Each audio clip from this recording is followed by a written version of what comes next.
WWF/WCW Tag Team and Factions with your host, Mr. Rock. Hope everyone's doing well out there in the wonderful world of YouTube. Big shout out to Rob himself, Mickey Minx, Rufus the Red, King the Randoms, Miss Kiwi Gaming, Sinistar, and the rest.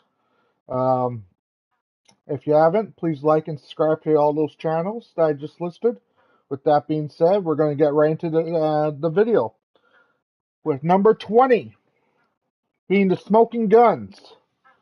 The Smoking Guns Classic Tag Team in WWF started in 1993, I believe, with, as people know him as Daddy Ass today, Mr. Ass, Billy Gunn, and Bart Gunn, who got knocked out in WrestleMania 15, I think it was, with Butterbean for the Brawl for All. But yeah,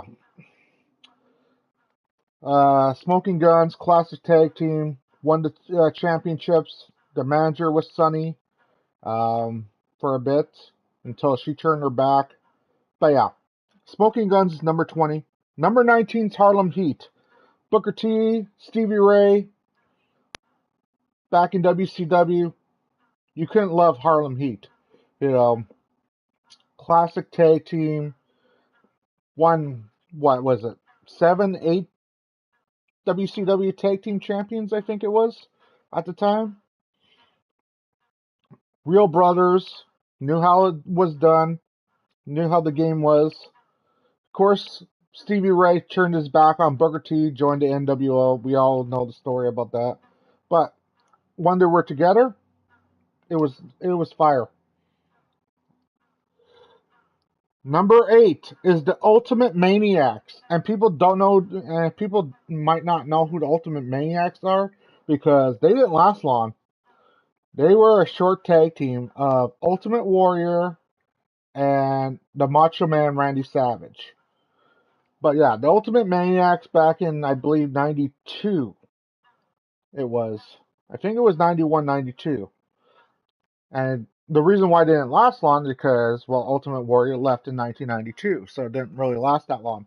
But for a bit there, these guys wore the red and yellow frickin' things, I believe it was, like the Slim Jim colors, and they had the commercials, they had everything. And it was just really cool at the time. So, yeah. Ultimate Maniacs is number 18. Number 17, Money Inc. You had IRS, you had the $1 Million Man, you know. That was literally cool, you know. They were the ultimate heels. And you couldn't go wrong with the $1 Million Man, Ted WLC, and the IRS. They took the briefcase, they would whack it over each other's head. They'll tell you that you have to pay your taxes April 30th, or else I'm coming to collect. You know, it was the ultimate heel. Heel move, you know. But yeah, Money Inc. is number 17. Number 16 is Demolition. What's not to love about Axe and Smash, man? You know, when I first seen Demolition frickin' wrestle, I literally went, holy crap. You know, this is literally like something out of Mad Max, you know, completely.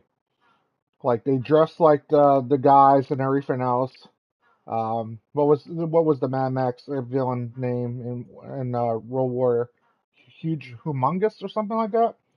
But yeah, that's how they dressed, and it was pretty damn cool to see at the time. And another thing, they were the longest running championship tag team champions for a long time until I think what was it, New Day knocked them off. But yeah, number 16 is Demolition. Number 15 is the Hollywood Blondes. Stone Cold Steve Austin, rest in peace, Brian Pillman. Brian Pillman. Woo! What's not to love about the Hollywood Blondes? They were literally insane, high flying, fast paced tag team in WCW. Like when you go watch their matches, it was insane. Brian Pillman was literally the flying loose cannon, you know. and it just matched with Stone Cold Steve Austin. You know, they came to the ring, they had the blonde hair, everything else. It looked like they were like a billion. It looked like they're $1 billion freaking superstars. But yeah, number 14 is the Hart Foundation, the whole entire faction. That's why I said factions as well. The whole entire faction of the Hart Foundation. So yeah, Jim Dalville Neidhart, Bret Hart, Owen Hart, um, Brian Pillman, British Bulldog. You know, um, just just the whole entire Hart Foundation, the whole entire freaking faction. That whole entire freaking thing blew the whole entire door open, and it was just awesome to see.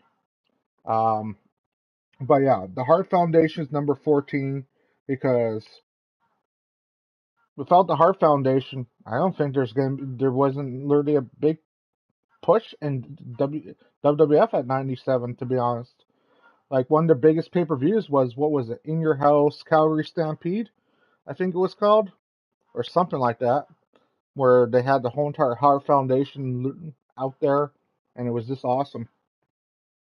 Number 13 is the Headbangers. Love the Headbangers. Mosh and Thrasher, frick, they literally deflocked Luna's hair, and if you don't know what deflock means, cut Luna's hair. And back in, what was it, 98?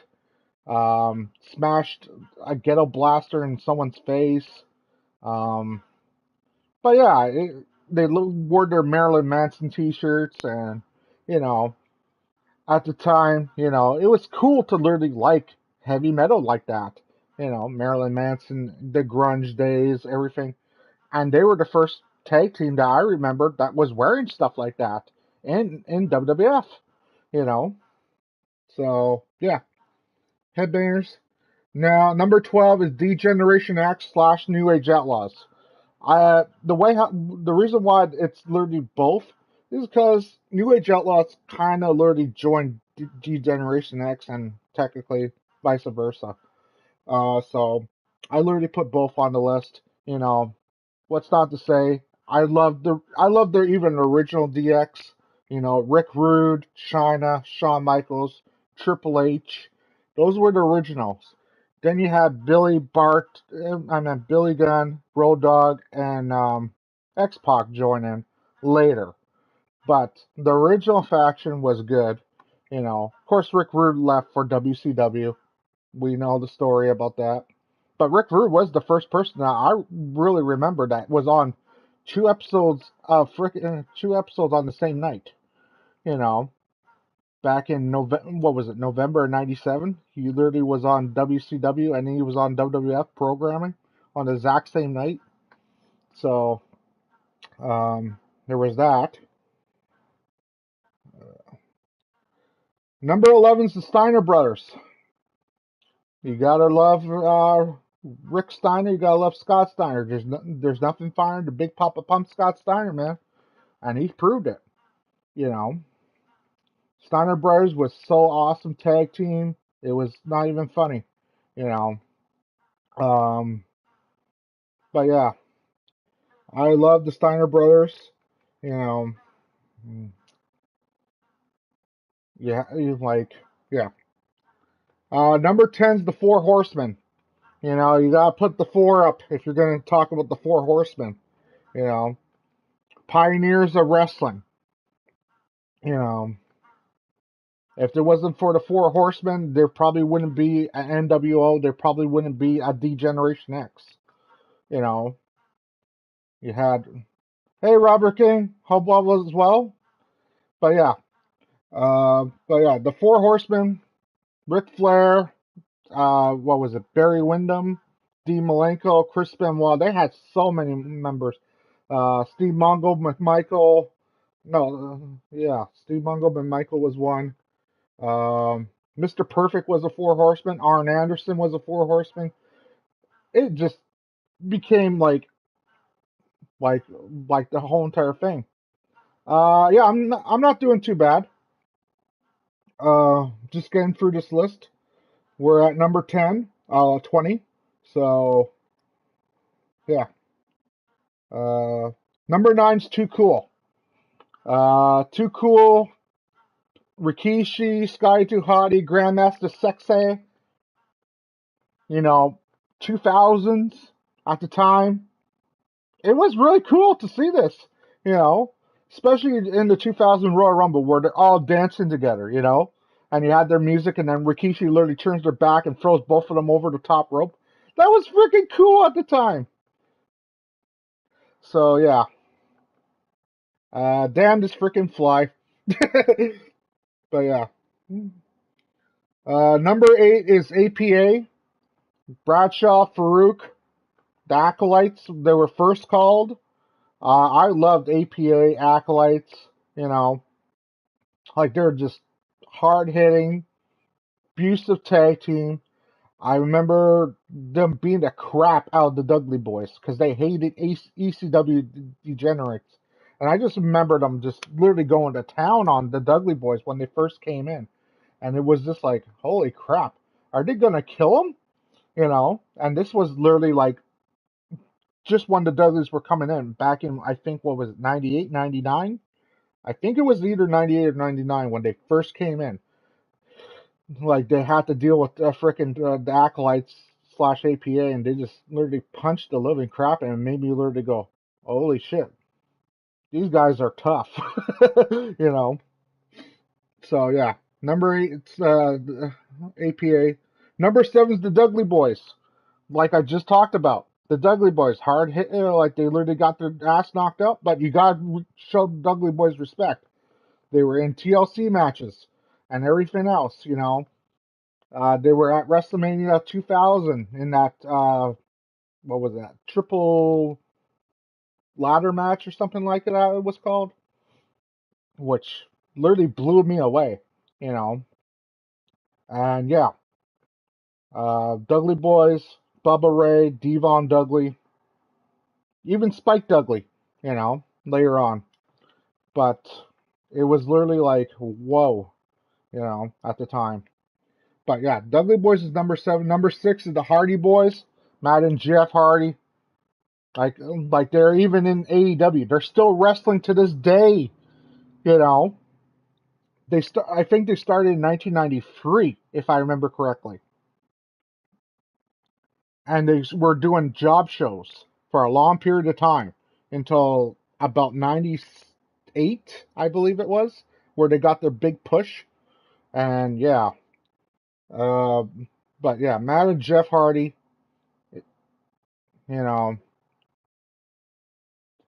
ladder matches, tag team matches, like everything about Matt and Jeff Hardy just freaking blew my mind. Even their singles career, they were good. You know, like when Jeff Hardy faced the Undertaker in that ladder match, that was blown away because Undertaker's never been in a ladder match before. I don't think up to that time. So it was literally freaking mind blowing. And then you had freaking Matt Hardy doing the version 1, where it's like, well, Matt doesn't like hot dogs or just stupid things that would pop up on the screen, and it was just hilarious. So yeah, Hardy Boys is number 6. Number 5 is Edge and Christian. Whew, what not to say about Edge and Christian? You know, tag team champs so many times in WWF. If Edge and Christian's not on your top freaking at least 10, you got a problem, man. you know, because yeah, they had so much freaking hype. Uh, yeah. Um, number 4's The Brood. Ooh, Gangrel, Edge and Christian. Now that's a different story. Edge and Christian was number 5, but The Brood was a whole entire different story. You had the blood coming out, Gangrel drinking it, spitting it out. It was just so freaking mind blowing. You had the rain of fire, coming to the ring. And it was just like, whoa, you know. And at that time, it was in the perfect timing because Buffy the Vampire Slayer was just coming out. You had Angel that was coming out. It was all about the goth era, and it was just perfect for that era. And I was watching Buffy the Vampire Slayer at the time, here and there, you know. But at the end of the day, that's the reason why. Number 3 kind of falls into the same family with the Brood. Brothers of Destruction, Undertaker and King. Dark, mysterious, hard-hitting freaking tag team. When they first formed in 1998, they were the most destructive freaking force. And for a and they literally build it up perfectly. Is Undertaker in cahoots with Kane? You know, all the way from SummerSlam '98 all the way up to literally them actually joining forces. You know, and it was just awesome. And then of course they had their feud. Then they came back. You know, and just the way how they build everything up to that was just perfect because it just made sense.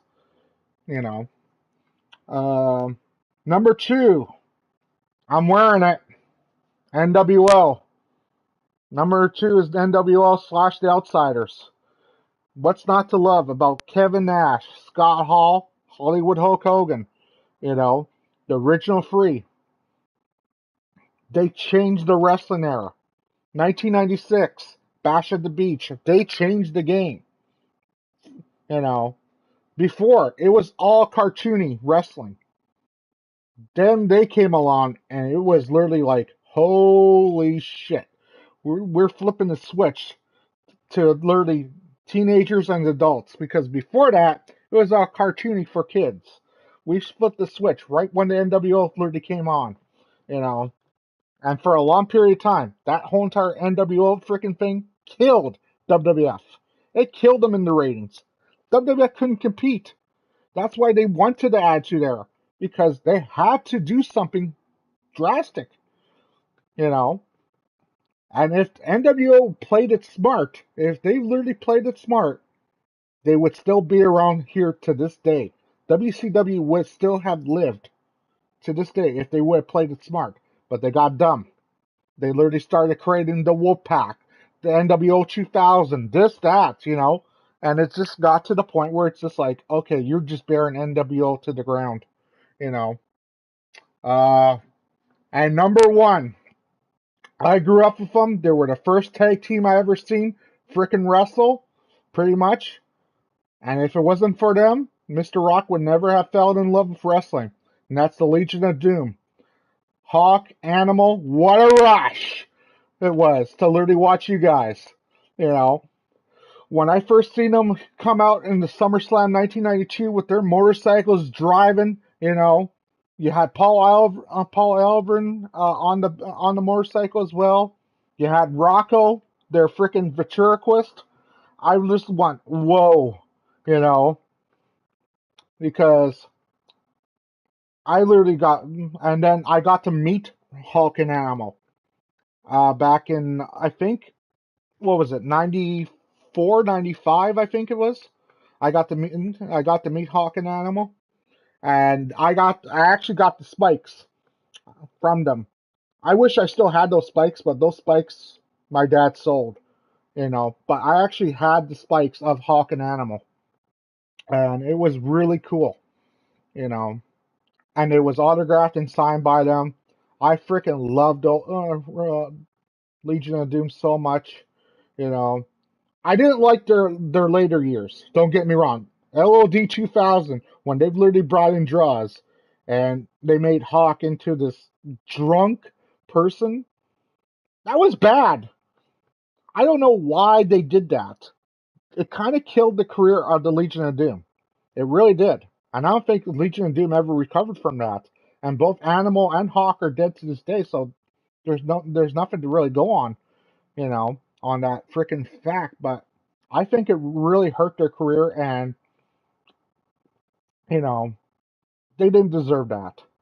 But the early days of Legion of Doom, it was literally like the most mind blown thing. You know, they won the championships. What was it? SummerSlam 1991, I believe, from the Nasty Boys, and it was just like, okay.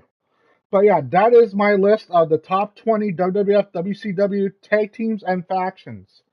And that will wrap up July's All Right for Fighting.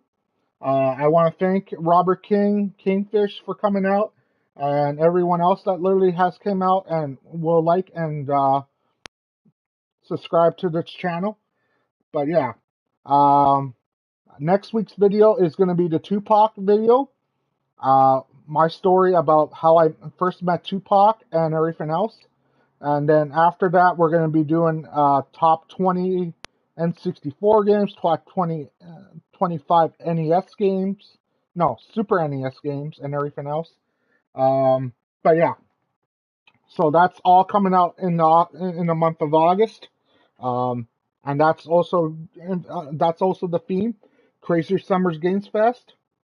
Uh, so yeah, the games that I have planned for August is Maneater, Goat Simulator 3, Jurassic Park Evolution 2, and what was the last one? There's one more. Fall Guys. Fall Guys is it. But yeah, those are the 4 games that you guys are going to be getting in August. I'm going to be live streaming those games. Stay tuned. I'll catch you guys on the flip side. Later, everyone.